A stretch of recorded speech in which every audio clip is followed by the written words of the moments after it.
Riders ready, watch the gate.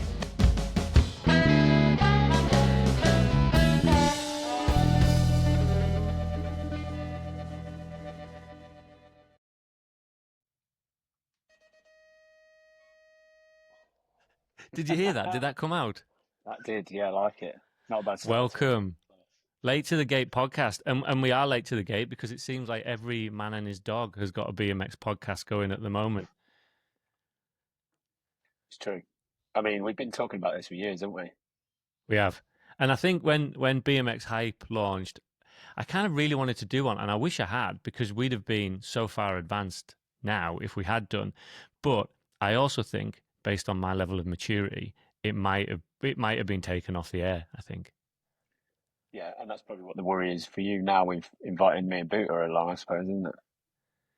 Now, well, I really wanted to reconnect with the sport. Last year, I got so interested in BMX again. I think when the Supercross came to Brisbane, and I just wanted to consume the races, find out what was going on. You know, a few people travelled over to Australia, met up with them, and I just got excited about it. And I thought, well, what a great excuse just to talk about what's going on. What we haven't done is planned a great deal about what this episode looks like, but that's by the by. I think that makes the best one sometimes, though, doesn't it? I suppose. Yeah, Definitely. definitely caught up in 10 years. So this isn't really a great precursor to a high quality conversation on BMX, but it's nice. But stick with us, guys. Don't clear off just yet. Yeah, don't clear off just yet. Yeah, and it has been 10 years, and it's crazy because before I turned the computer on today, I was just kind of firing up some tabs and looking at what's going on. And 10 years has passed since I was in the UK and racing, and I was looking down the results charts of the recent race, and then I've seen things like Scott Beaumont in Veterans 40 plus. And I just thought to myself, what on earth is going on? Like all these people, masters, all the people that used to be in 17 to 24 are now racing masters, and people are now racing veterans, and we've got this super veterans and 50 plus. So a lot of time's passed. We've got old quick.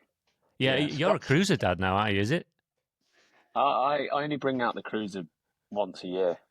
I still race Masters 20-inch, but cruiser specialist and all, apparently, even though it don't count. Will you take a cruiser to Copenhagen? I'm actually not racing at Copenhagen. Me and Booter, obviously I've qualified, but me and Booter are just going to go over and just watch the elite and be super fans. We did it recently, didn't we, to Glasgow? Yeah, I enjoy that though. 3 days, just taking the event as a just do the championship classes. I mean, it's a 10-day ordeal if you're really going to go and watch it, compete at challenge level. And Yeah. Scandinavian country, 10 days. It's and to get 3 laps as if it would. It's not looking like the best investment. So you can fly in and out quite easily from the UK. And Dex starting. I've had less than 3 laps on some world champs. Zolder, I only managed one, I think, didn't I? Yeah.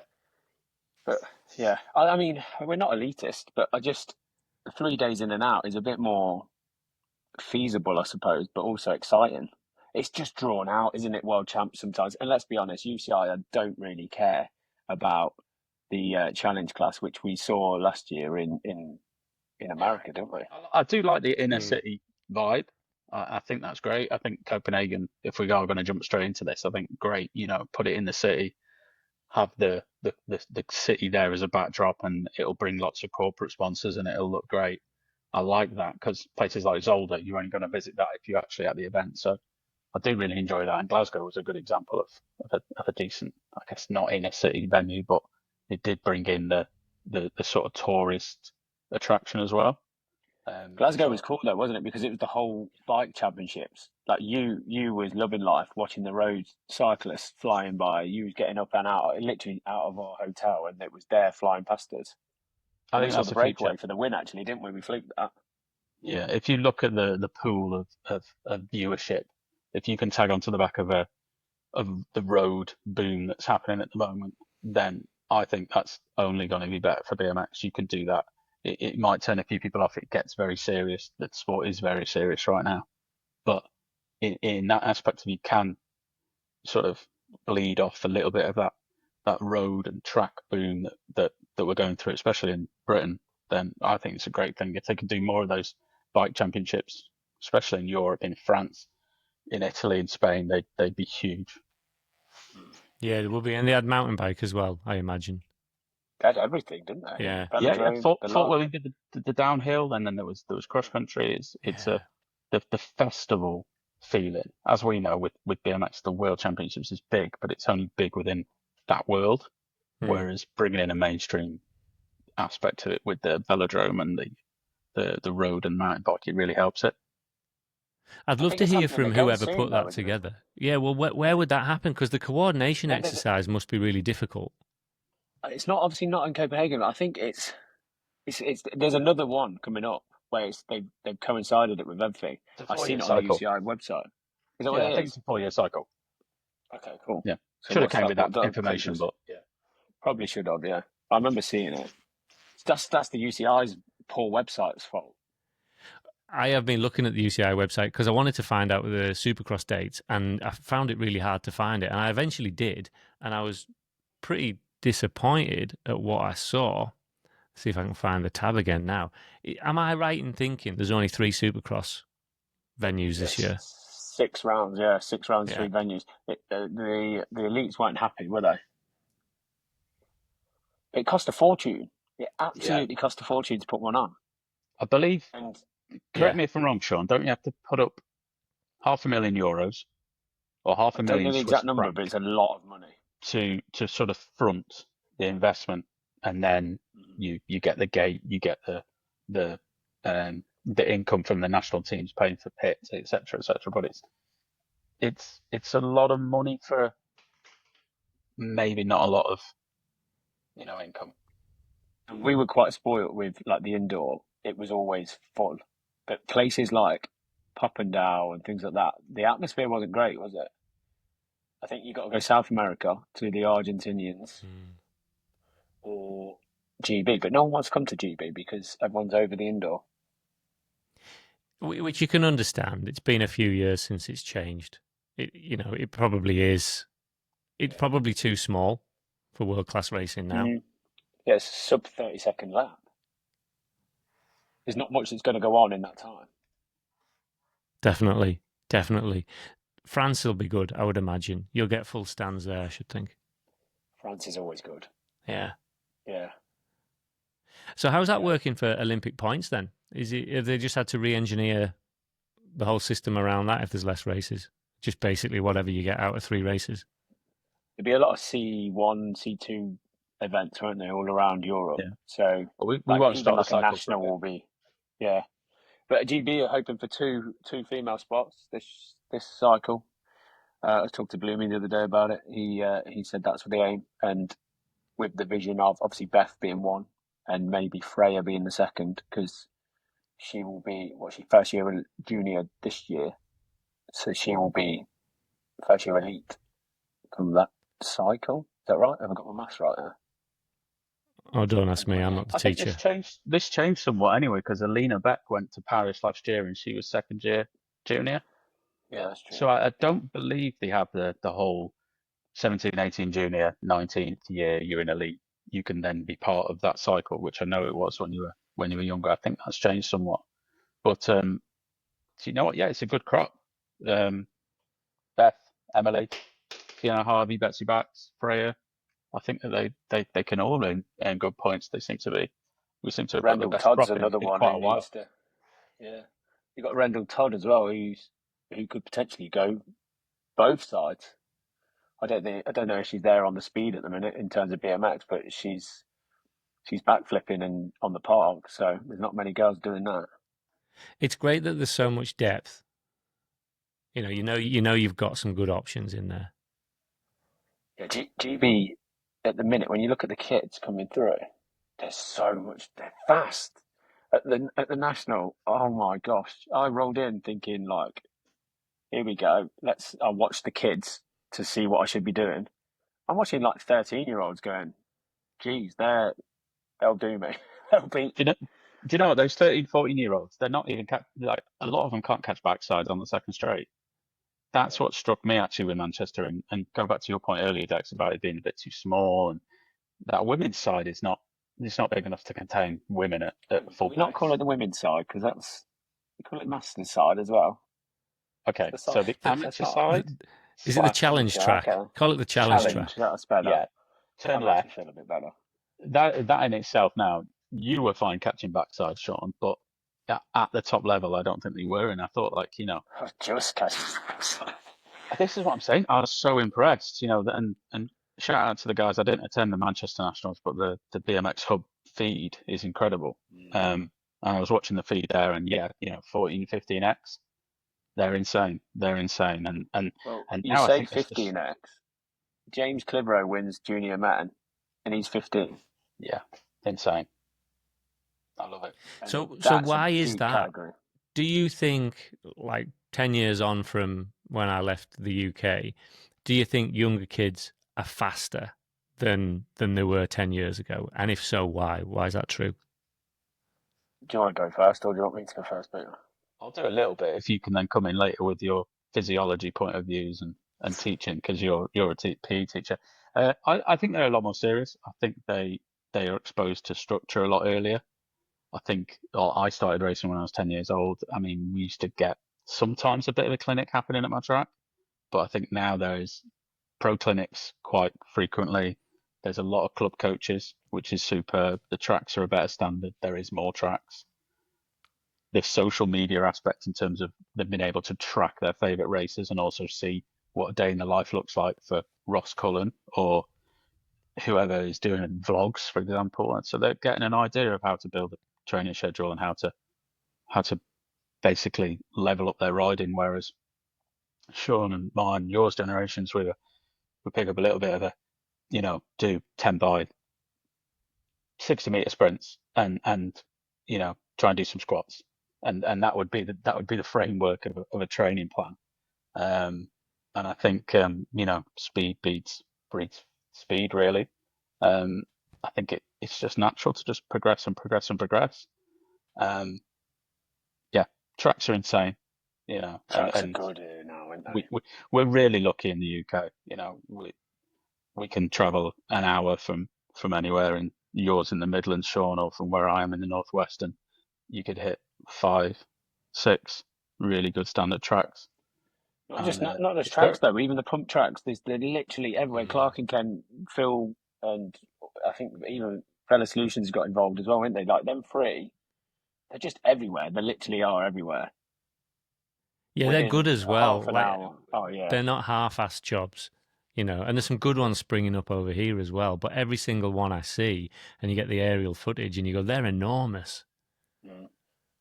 That one that Clark and Kent are doing at the minute in Glasgow looks about 7 miles long. It Yeah, looks huge. is that the one with in like a three loops that look symmetrical? Yeah, yeah. Yeah, I mean I that's think I insane. think We're yeah. getting them. We're getting them built in schools over here. That's like that's it's such a great thing.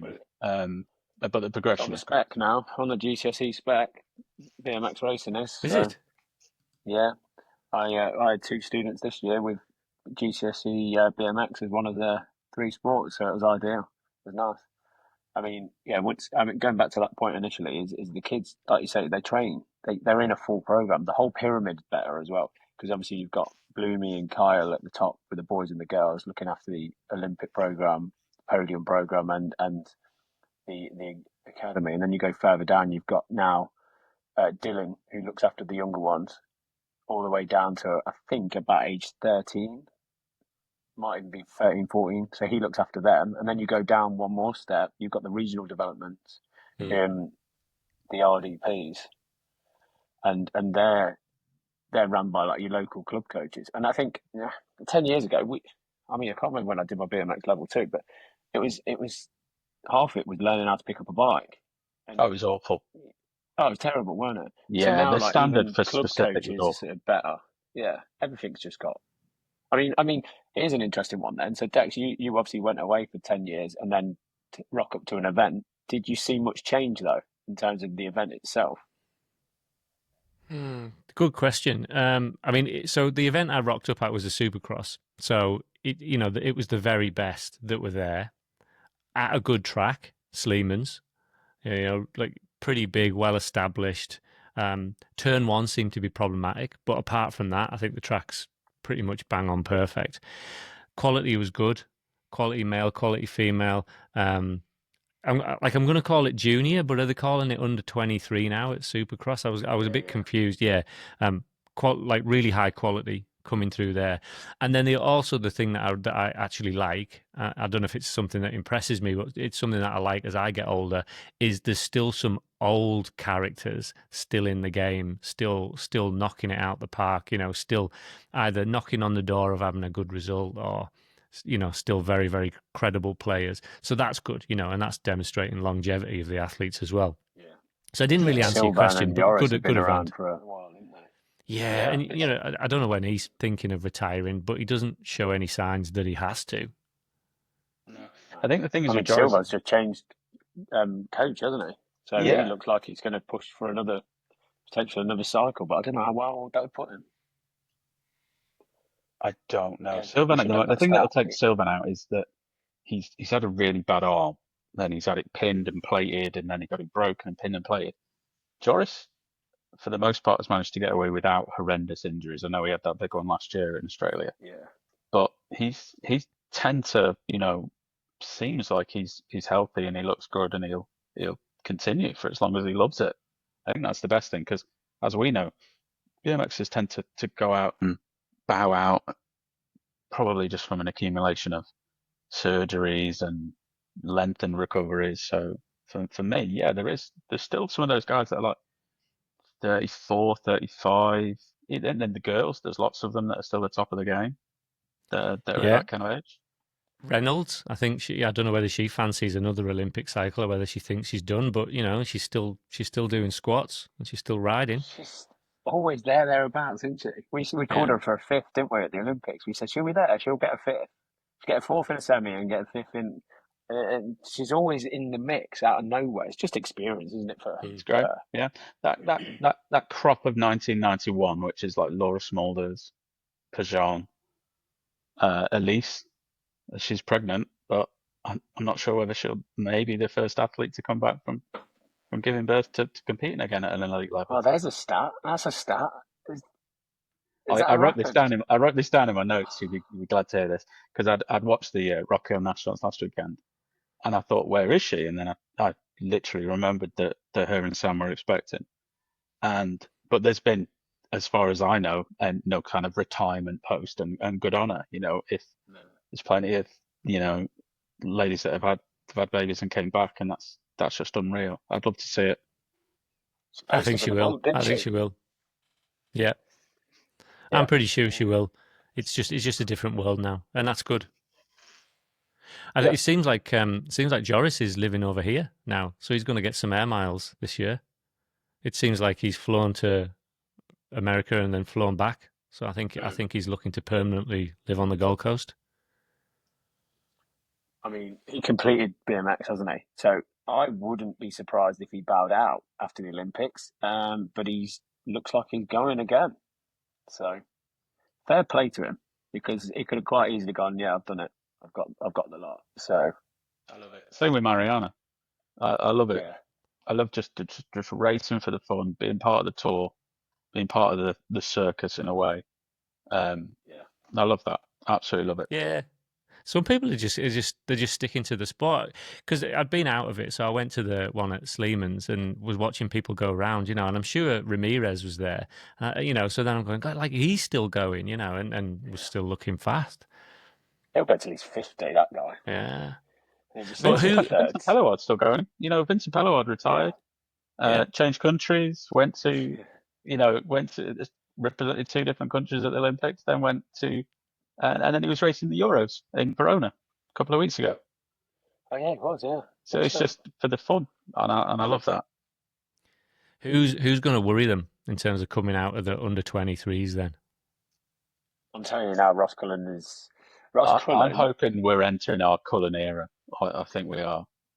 On paper is rapid, but now he's just obviously, and this sounds ridiculous, he's got to develop his race brain now, hasn't he? But which it sounds mental because obviously he's a multiple world challenge level, but it's now about dealing with that pressure of people expecting and performing. Because I mean, Verona smashes it, wins day one, and then day two, 7th, was it?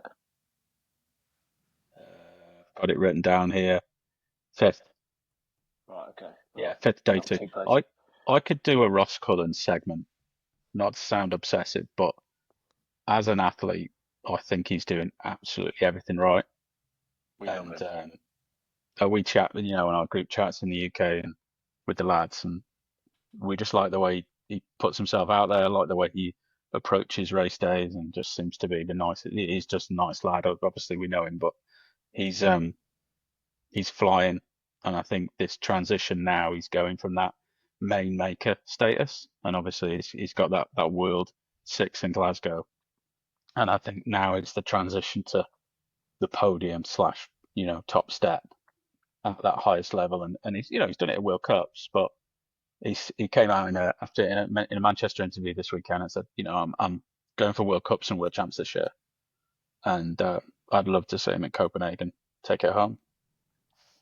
He's done everything right, though, hasn't he? Like, he's always been professional since the first ever BMX Hype interview was with him. So that would have been 13 years ago. And he was professional then. And him and his dad have switched on. They've got a plan. They had everything in place. But then now he's obviously taken that on himself, and he's not a BMXer who will just sit there and do nothing as well. He's always got like a plan B with like his filmography that he's doing, which has obviously helped him massively with his social media, because it's the most professional social media. He's not like rolling around the streets or out like that. He's literally, everything he puts on social media is for a purpose. Like the BMW deal, and hopefully you don't mind me saying this. He was saying that I get a new bike, a new motorbike, a new car every 6 months. Like that's mad for a BMXer to have that kind of deal. Because let's be honest, BMX isn't big. No, It's not many are going to be it's making money. no, and to have a company like that Yeah, doing things like I that think for having you that because he reps commercial them well. grasp. Yeah, I Yeah. think having that commercial grasp is. I would love for it to be part of the academy program, and I'm not sure if it is, but I'm not close enough to it. But to make yourself marketable, and go back to someone like Scott Beaumont, we were saying about him, still there and is in vets, and he markets himself so well that he makes himself valuable, and he's still That's his being able full-time job. to Like race Yeah, full time. And actually, he said he's 46. He's in his 47th year, 47th, yeah. and he was that's racing his unreal. masters last year and still doing the full four cross program and running the four cross tour in the UK. Yeah. So shout out to Boom Boom, but he's very good at marketing himself, and there's racing and getting results and getting your picture on top of the podium, but there's also how you present yourself into the wider world and into the commercial world, where you have to show your value. And again, He is leading back to four-cross though, Ross. isn't he? Oh yeah, Because it's not just UK he runs. He runs the World Supercross as well. Because I was talking to him about it at the national, and he says he organises it all. But then basically when he gets there to the event, he just hands it over to the event organisers and say, "That's yours. I'm racing now," kind of thing. The guy's a genius. Like Yeah, his podcast is great, and like you say, value. And I guess the parallel also I draw with Ross is you don't hear any drama attached to them as well, and I think that's a really good thing. So then you appeal to the fans, and you can think, yeah, safe bet for the kids to be interested in them because there's no drama attached. Safe bet commercially because there's no drama attached, and just going that extra mile. And there can't be many people making a lot of money in BMX, especially if you're not making the Olympic champions. Because once you do that, it'd be interesting to know. But I imagine some of them certainly power on. They're managing to get some money out of it. But the best insight I got is I managed to trick Caroline Buchanan into recording a podcast with me. I found her in the car park at Sleeman's, and I just recorded one with Connor Fields, and I was like, "Oh yeah, I just done one with Connor, and I'd like to do one with you." And she was like, "Oh yeah." But we spent about nearly 2 hours chatting, and the one thing that struck me is her commercial mind, and then the support from her family is what has delivered the life that she's living today. Multi-cycle athletes, massive financial deals. She's put her own money into things when she filmed the Supercross series. When her and Barry Nobles were doing some stuff. Just a massive lesson in. But as a kid, people probably went, "Who does she think she is?" And she admitted that on the podcast. People were going, "Well, why have you got your own gloves at 14-year-old or whatever?" But she's managing a lifestyle now. I think if there's any kids still listening 25 minutes in, that's the big thing for you guys to take away is market yourself right. Think about what you're putting on social media. Like no one wants to see, well, I'd say no one, but sponsors don't want to see you hanging around with your mates. Just think about what you're putting out there, isn't it? So it's like Barry Nobles has never really set the world alight, but the guy again, he's making a living off social media. But Yeah. yeah, that's a Yeah, big thing the to dog did take it away. really well. Yeah. Yeah, 100%. And then Because talking of going back, social sorry, media. going back Yeah, to no, that carry on. drama, going back to the drama Yeah. of like Ross could quite easily have made a big drama about the Olympics, but we've heard really nothing about that. Oh, class. He just, Yeah, in terms of class, I think he came out and he went, great experience. Can't deny that I wasn't able to scratch the itch. He's there and he's been reserve athlete twice now, but it feels like it just, stokes the fire within him a little bit. Um, but I like that, and maybe that is because I'm a little bit older now, and I look at character, look at someone and think, how are you conducting yourself, and how do you present yourself, and read into like social cues, and I just think Ross does it really, really well. I think it's really genuine. He loves the sport, he loves the training, and he loves the aspects he understands how it can play longevity wise. So yeah, in terms of looping it back to that question initially, who's going to kill it for the next few years? Ross Cullen and Fred Chalice. GB could be strong, couldn't they? Oh, exciting times. But let's hope from that BMX does progress a little bit because again, going back to like what we were talking about earlier, like 10 years on, yes, the racing's got quicker, but has BMX grown? Probably not. And why is No. that? Because we're not on TV. And is it a suitable thing for TV? Probably not. It doesn't lend itself well for a live show because it's 40 seconds race with 10 minutes between, 15 minutes between. There's like a safety and time balance that you're just never going to get right. Yeah, I spent so many years thinking about it, and I've got to a point where I just don't think about it anymore because I just enjoy it for what it is. But I really don't know, as much as everybody would want it to be, the next big Monday night Supercross thing that everybody sits down to watch. I don't know that it's ever going to be it. I think if it was going to be on telly, it'd have to be like a half-hour slot on Sky Sports where it's just highlights, like match of the day, like kind of thing. But you're never going to be able to show it live, unfortunately. I think unless someone comes and tells me different. And there's a guy in the UK that I think would be able to do that, and that's Hugh Coppin, who was just brought to Cardiff. He's got some good links to Sky Sports, but let's see if he does anything. It's the downtime, isn't it? It's the downtime Yeah, in and that's between the what he laps. says. Yeah, And although block racing and the way that we do World Cups, there is like a real quick turnaround between the laps. You can't expect someone to do a 40-second all-out lap and then be back up there 90 seconds later. I struggle with 3 in a day. Yeah. Do you know And what I mean? Like, it's just the format of the sport. It doesn't lend itself to be a sort of snappy, okay, let's go to the sideline and catch an interview now, and then there's the lap, and then there's the quarterfinal coming up next. It's like, for example, like freestyle BMX, there's a big event in Manchester this weekend, a big Red Bull event. It's like a jam format. They're just trying to get world's first tricks. It's really marketable. Um, you just bring all the invitationals to the best riders in the world, and it's not in as part of the series. It's an open event that just they put up cash, and it's really marketable. You can sell tickets to an arena. It's in the GMX arena in Manchester. I don't know, 10,000 seats. Hmm. But it's going to be short and sold out as snappy, and well. there's always going to be something going on because it's like a jam format. You can't do that with BMX racing, unfortunately.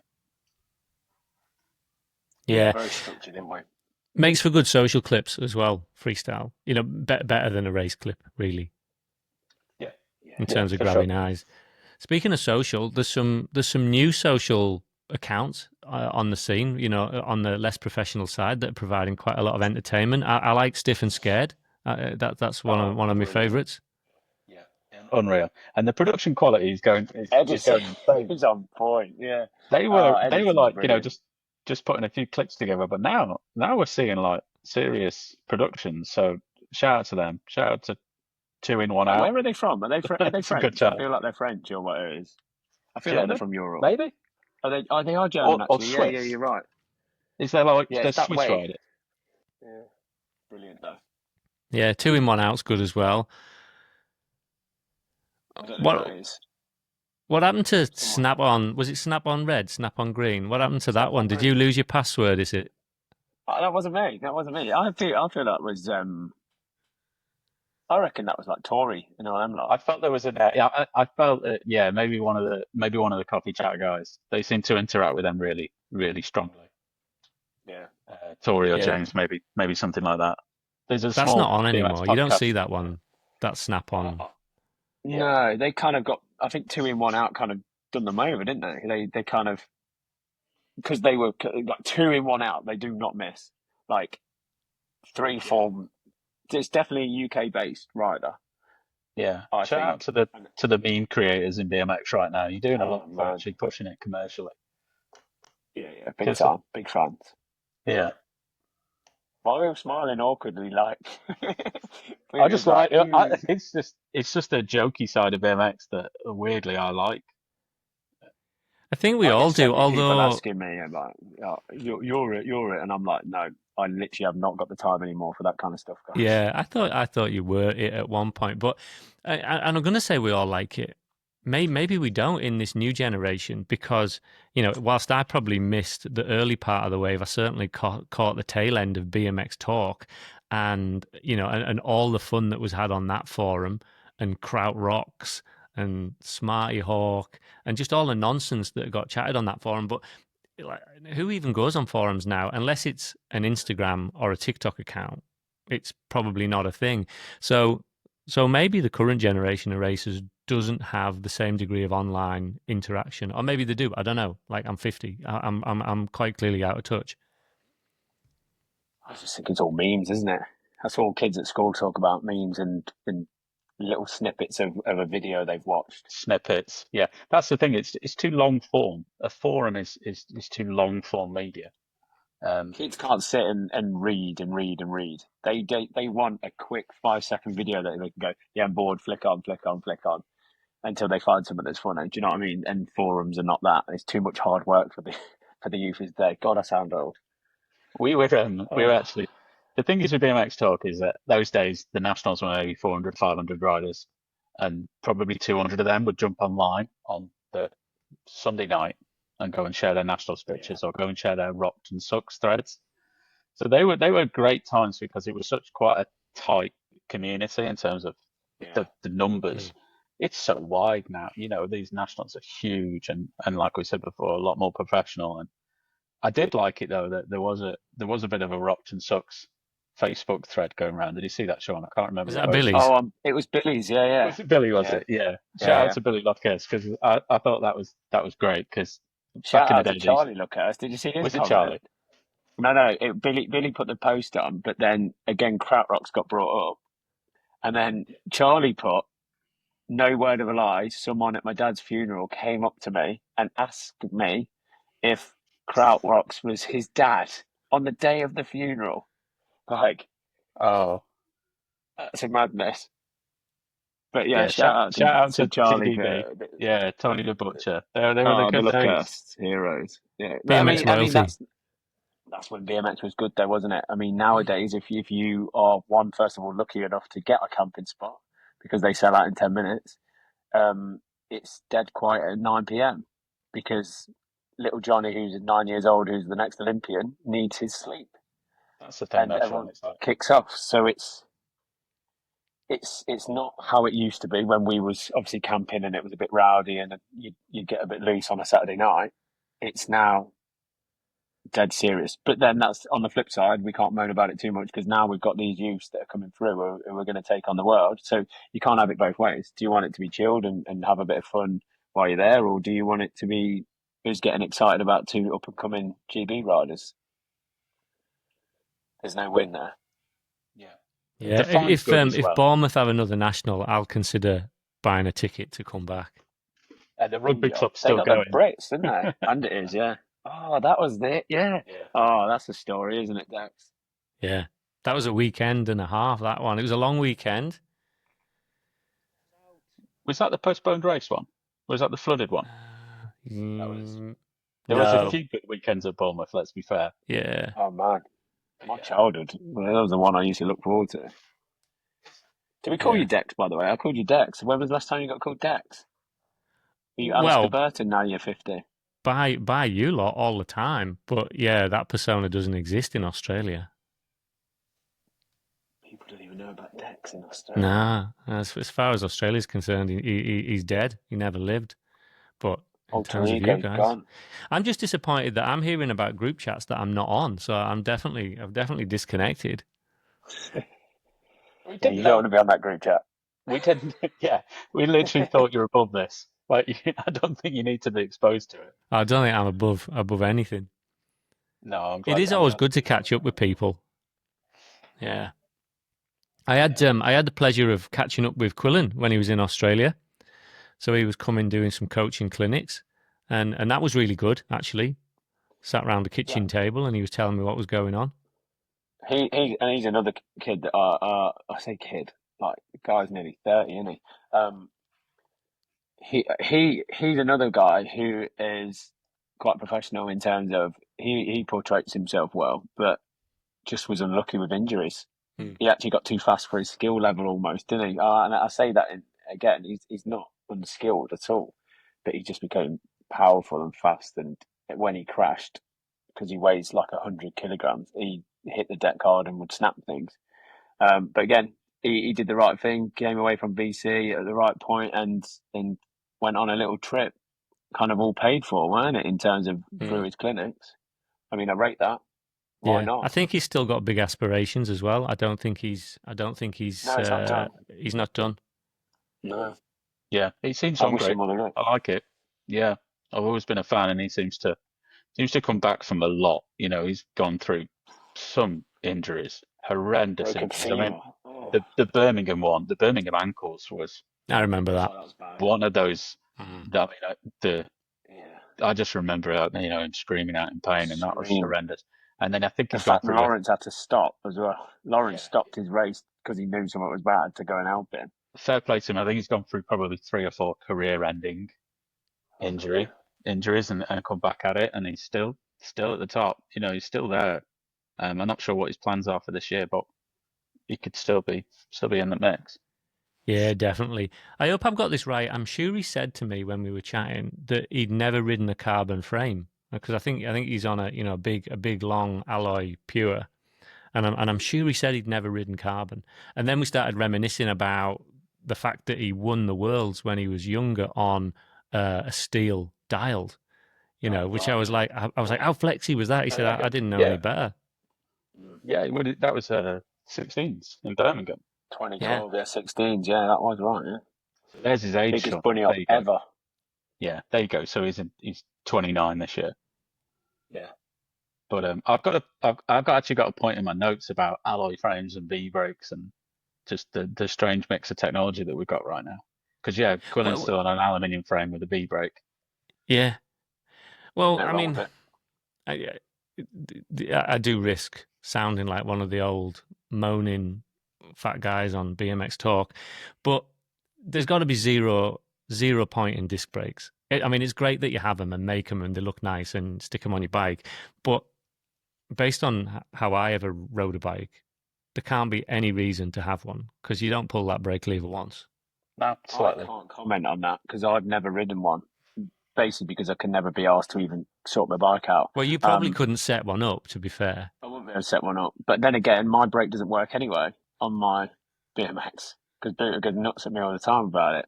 Um, but what I've heard is when you pull a brake on a V brake, sorry, not on a disc brake, it slams on. Hmm. Is there a feather in? I don't know. Booter would. There used to be the fact that there was just no modulation because the piston was just sort of on off. But I'll be honest now, it's not that. The piston it will introduce the pad a little early. You don't need to brake. Right. Who brakes? Nobody brakes. You I stop like the pedaling to brake. That's what I used to say to everyone. If you want to brake, you just stop pedaling, guys. That's your first brake. I like the disc because I'm a BMX tart. I like the technology. I think they're a little bit more aero because a What lot of about the chain the tensioners then? Are you a fan of them? Or the Fluffy yeah, thing at the back. the hanger. what's the point of that? I'm not too adverse to them because they because BMX should never have like a drum type chain. So I do agree that just the right amount of chain means that the rollers just stay just the right amount of tension to keep the chain on the front chainring, and you don't need more than that. Do I like how they look? No. I think quite a lot of the modern bikes with the squat seat tubes and they look like a scooter. Um, Yeah, I but thought they I, looked like I mountain like I bikes. like the Like it high looks like they've performance got gears using on it. carbon. Yeah, I am a bit of like a new Mabo to me.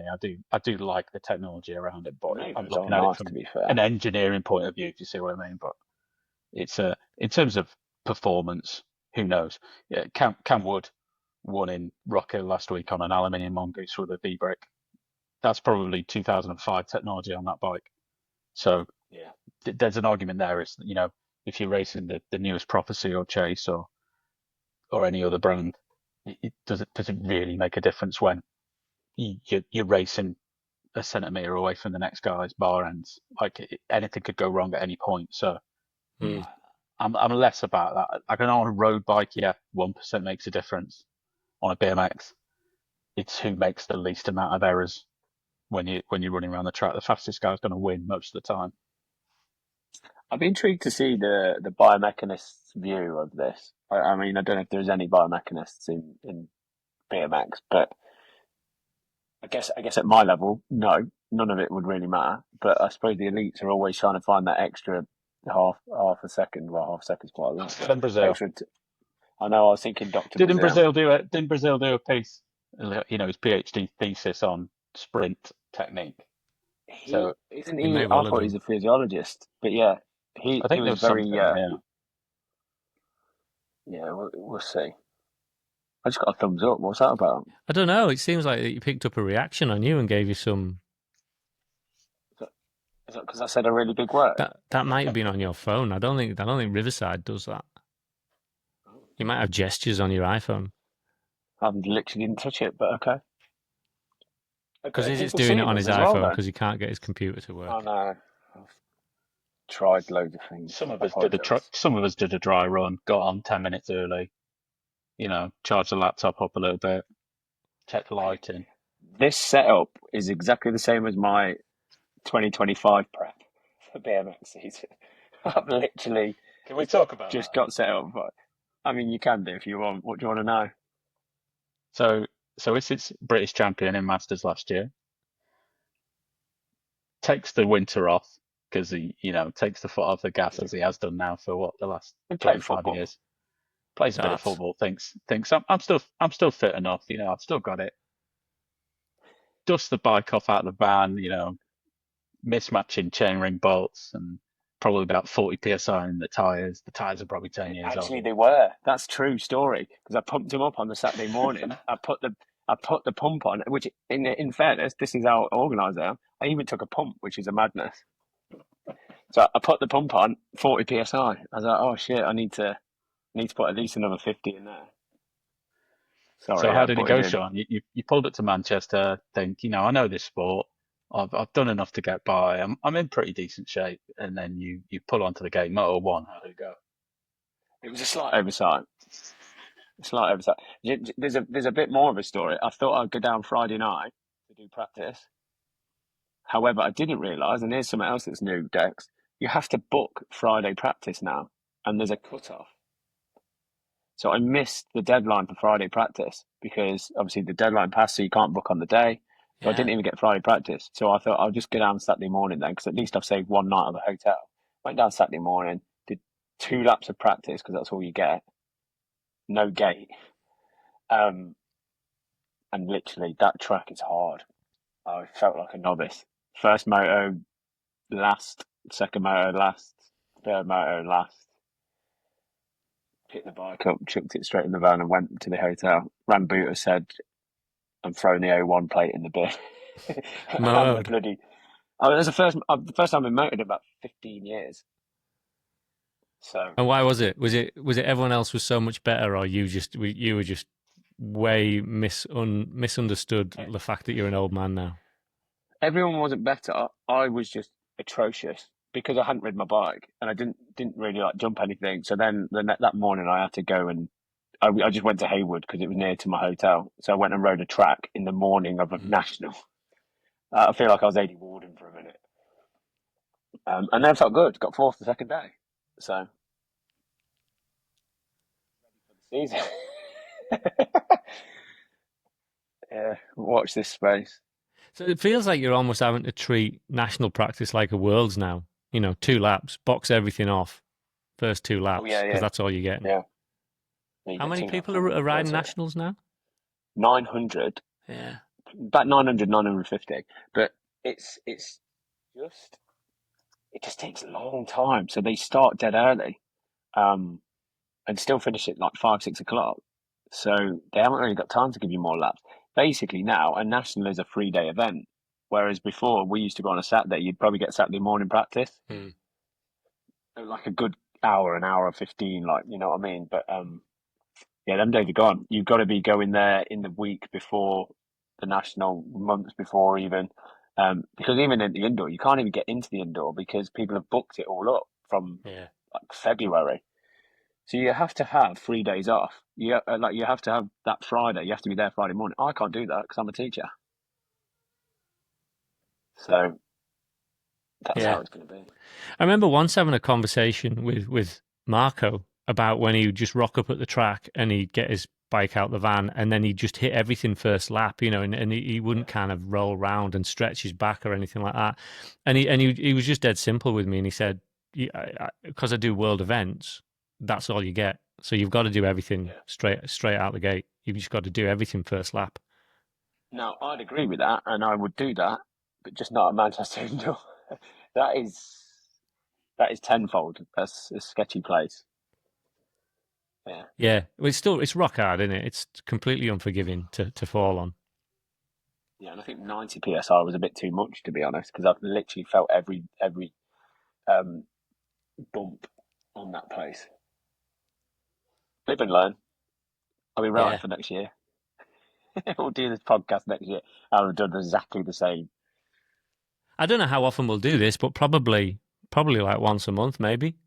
Yeah, If there's I'm all enough for that. stuff going on, we got 3 Supercrosses. When's the next? We got is it Glasgow the next national, and Glasgow in about then 4 weeks. Yeah, 3 weeks. Platfields and Gosport and Birmingham. That's a good collection of tracks for UK this year, Yeah, isn't it? yeah. Well, it is, but it's also the same that we've had for the last 4 or 5 years. Mm.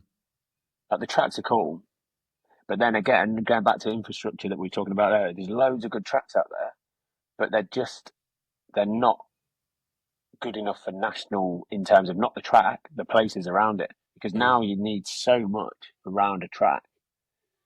You just have to have space, a hell of a lot of space. Yeah, for camping and everything that You you don't even need. have to have camping nowadays, though, because 3 of the nationals this year have not got camping. Birmingham's not got it. Manchester Indoor obviously didn't have it. Although I did hear there was a few people just sneaking and just parked up in their motorhomes in the it stayed for just on the Saturday, parked up as if they were there, and then didn't go home. So fair play to them. Yeah, I guess I'd do that if I had one. What's on UE? Oh, UEC. There's some decent tracks there this year. Yeah, Zolder's got one. Although Yeah. they've got new berms, I've heard, which they needed to, because everyone was falling off on them every time you go around the corner. What's the Is it script Latvia? there? What's that? Latvia's got the Euros, isn't it? Uh, The Murray Strongbow track, I think, isn't it? Maybe that's not on the list I'm looking at. I'm just looking at the UEC rounds, but that'll be good to know. UEC's got one at Angelholm in Sweden, which I Yeah. think is a track I've been to, which was built probably about 12 years ago. That's a pretty good track, and it's a really nice little town as well. If you want if you want a Copperberg at a nice cafe after the race.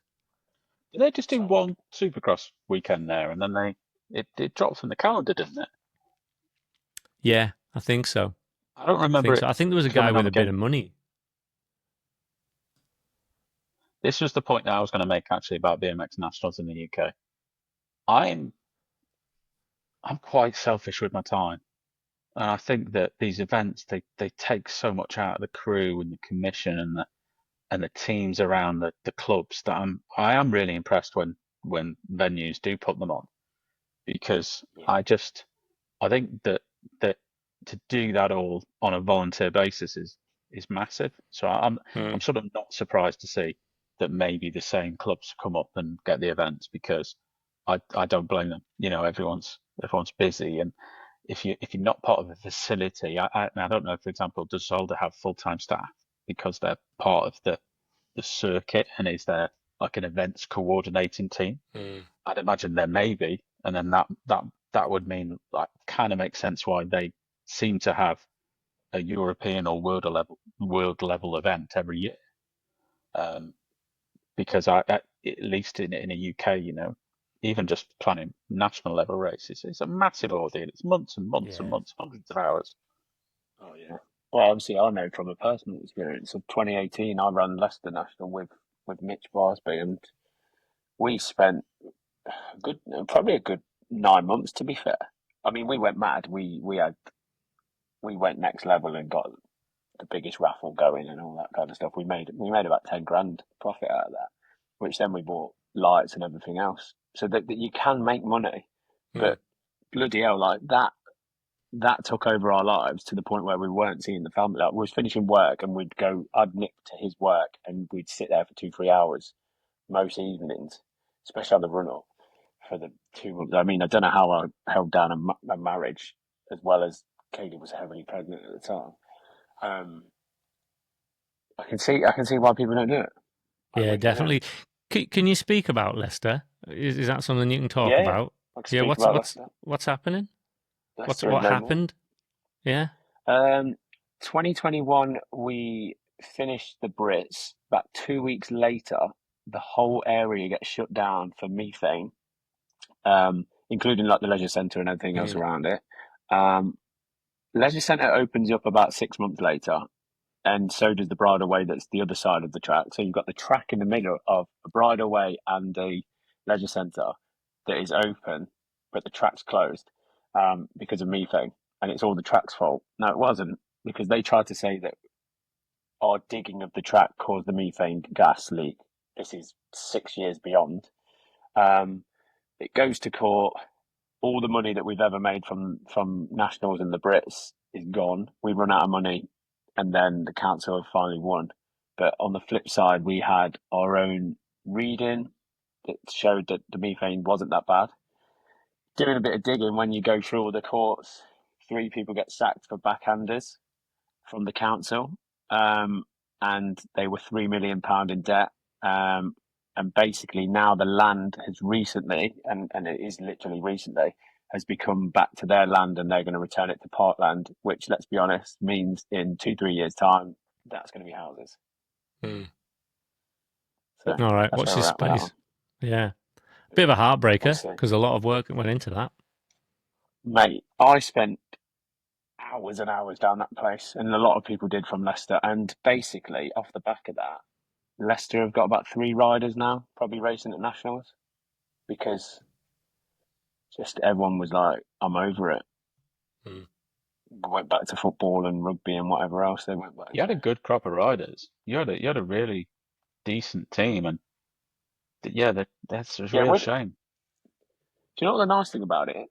That track was in a nice area. It was a nice village. It's not like where a lot of BMX tracks are in the UK. They're in a bit of a hole because they've plummeted money into it to try and save the youth. This was a nice area and had no issues ever, and so much land to hold these kind of events. And people that we had in the club were keen and wanted to put on a show. It wasn't like, let's just tick it off. It was always a big show, and the track was good. The track was a nice track. A lot of people liked that track and said it was their favourite track because it wasn't too hard, wasn't too easy. It lent itself brilliantly for racing, and it was literally the only track that Alan Warburg and the guys made, and it was quality. But yeah, well, it's done now. Sad. Yeah, it's What done. I'm sad more about is my kids can't ride it. Do you know what I mean? I was looking forward to a track 10 minutes away that they would, because they probably would be racing by now, but they're not. Mm. What's the But nearest track for you? Derby, 25 Yeah, minutes away. Birmingham, I go to, which is about 40 minutes away. That's about it. that's not too bad. I've got a different Yeah, perspective on travel times now. yeah, I can imagine. Yeah, I was just looking at the Aussie races and just thinking about the Queensland series, and top to toe is 20 hours drive. So Jeez. you're flying for a regional series. Yeah, that's crazy, isn't it? Yeah, I don't think I'm going to be doing that. So where's your nearest track? Oh, there's a few nearby. So there's a You're really really good one at fortunate. Yeah. Narang. So 5 minutes.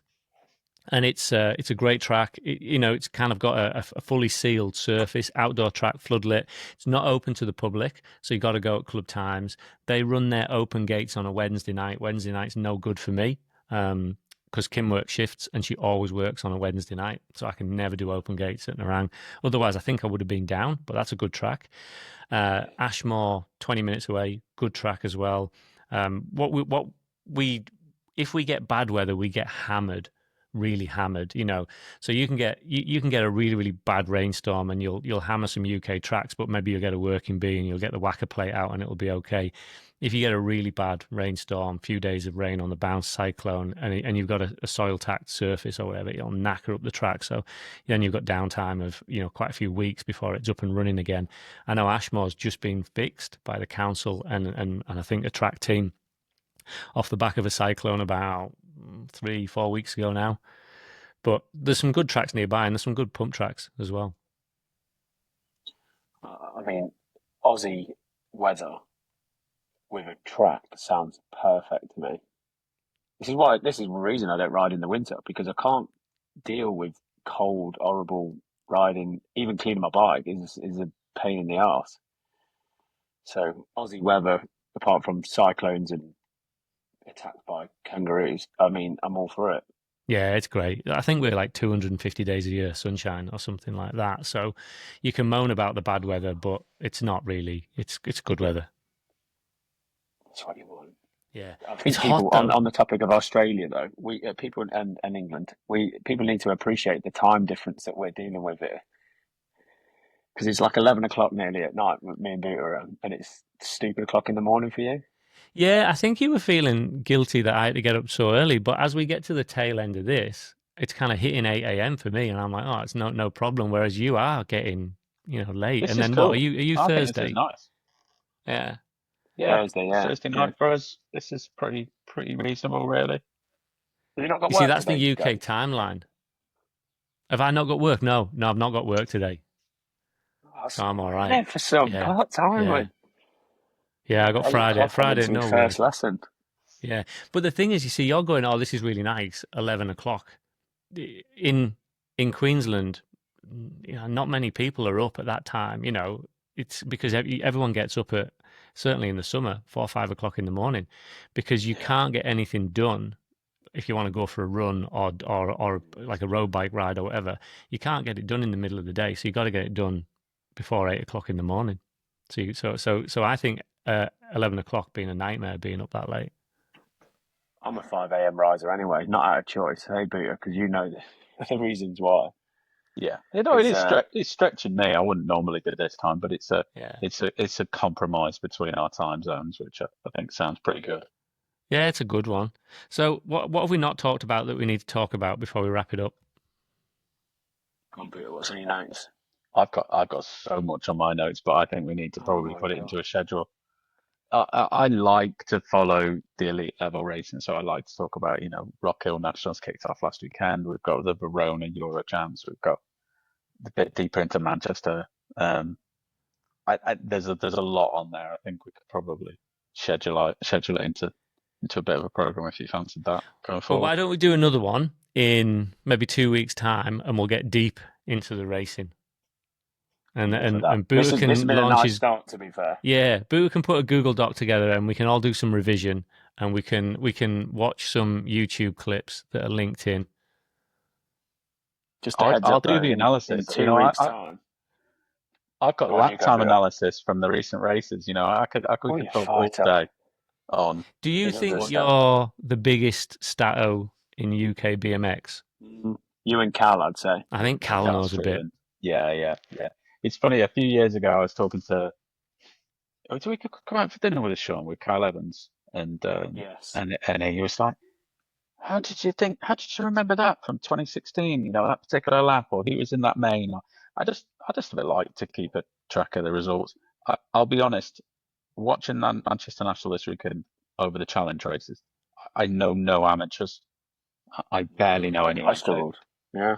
I know the people that came up within my era that are still racing within, in the later, and I know some of the kids maybe just from local, but then I'm a bit lost. But I do like to keep track of the elite, and I think it's an exciting time. So Do you know what I find interesting with you, Booter? And then this is not me bigging you up. Is it's also a bit weird. To be fair, Cal's got a reason to be interested because Cal's racing. Cal's into it. You go to one race a year probably, and still know more than me in terms of stats, times, who's doing what, and that's not down to my ignorance. That's down to you being obsessed with BMX, isn't it? Let's be honest. I think it's just a personality trait, Sean. You, That's true. Yeah, yeah, just I think it's probably just the way you approach anything. I could not turn up to Manchester National, being in your physical shape and your riding experience, and have not stripped my bike down to the finite detail and renewed every single bearing and had yeah. new That's add new very parts true. on it. And then you've got that confidence in your ability and muscle memory, and I'm more of a analytical, break it down, study it type of person. Yeah, I'm riding a 7-year bike that I haven't taken apart ever. You've taken it apart, but I've not. I think we're lucky it's just not riding bombshells. Yeah, the Advent days are gone, aren't they? You've got no carbon on your bike, have you, Sean? No, God no. Because that would definitely let go at this point. You know, that would have definitely degraded over the years. Well, we seen that with Farah, didn't we? Yeah. Did you see that, Dex? By the way, No. Farah and Affleck Straker in my race raced a 10-year-old frame and it snapped in half at the back end So will of the carbon bike. just give away over age? I I think just think that was a really old carbon bike, and it's changed, hasn't it? yeah, I think the point. I think it's down to the technology. So I don't believe it particularly will deteriorate, but the layup and the old school way of forming carbon. I'm not going to slate the brand or anything. I know what it is, but I won't state it. But it's probably just 15-year-old technology, and now the tech will be a lot more advanced, and there will be Advents some. are pretty strong though. And That I've did had Advent an take did some Advent carbon for destroying. ages, and yeah, that it did did a take a decent lot. job against an axe in your garden. It broke the axe. Yeah. There's a video to share with this. But yeah, Yeah, there's some old classic videos kicking around. Have you did you film that? Did smartphones exist? yeah, we filmed it, and Booter nearly killed me with an axe. It didn't exist when Sean started riding that bike, but because he rode it Oh for no, I 10 nearly years. killed you, didn't I? Yeah. Yeah. Because you rode it for I 10 went years. to So I guess yeah. the Oh God, generations yeah. changed. I'm pretty sure that Advent, Avent was the bike which only had 2 chainring bolts in. probably. Wouldn't surprise me. Yeah. Probably got that same chain bolts in me one now. Have you still got the Creasy decks? I have. When I first got here, I got a Factory Team Bikes alloy one off Mike Dialed, and I've ridden it once or twice, and it's hung up in the shed now. It's a And twice. it's a yeah, once or twice. I raced once when I first got here, and then every couple of years it comes out. But I think I'll ride it again. It's a great bike, and it's probably well outdated. And I don't even know if Mike's selling them now. But for an alloy bike, it's super stiff. So, but it's still got all the old parts on. It's got the old DXRs. It must have 15-year-old DK cruiser rims, S&M bars, stuff that's really old on it. That'd be collectible then. Keep that. I'll definitely keep it, but I tell you what I've got in the garage that I really want to build up, and I've got half the parts, but not all of them, is the Dialed Bikes Stay Strong steel frame, like the one we talked about that Quillen rode. Brand new in box. So when Mike was doing his warehouse clear out, going, I want to get rid of all this stuff, I got one of them, and that'll be a nice retirement bike, that. Ideal. That's what we like. Yeah. So that needs building. All the old stuff. All right, we're going to get into race stuff deep in the next one. I'm going to do some revision. Yeah. Big time.